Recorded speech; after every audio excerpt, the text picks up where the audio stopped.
చాలా మంది జీవితాలు బానిసత్వంలో ఉన్నాయి. చాలా మంది బ్రతుకులు బానిసత్వంలో ఉన్నాయి.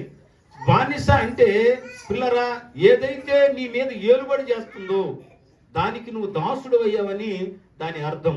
ఇక్కడ సంసోను దేవుని కొరకు వాడబడవలసిన సంసోను ఒక డెలీలాకి బానిస అయిపోయాడు. జాగ్రత్తగా, ఒక డెలీలాకి బానిస అయిపోయాడు. బానిసకు హక్కులు ఉండవు, బానిసకు స్వతంత్రత ఉండదు. ఈ బానిస ఏమైపోయాడంటే పిల్లరా, దేవుని కొరకు వాడబడవలసిన ఈ బానిస ఢిల్లీలో గుప్పిట్లో ఉండిపోయాడు. ఈ రోజున చాలా మంది చాలా వాటికి బానిసత్వం అయిపోతూ ఉన్నారు.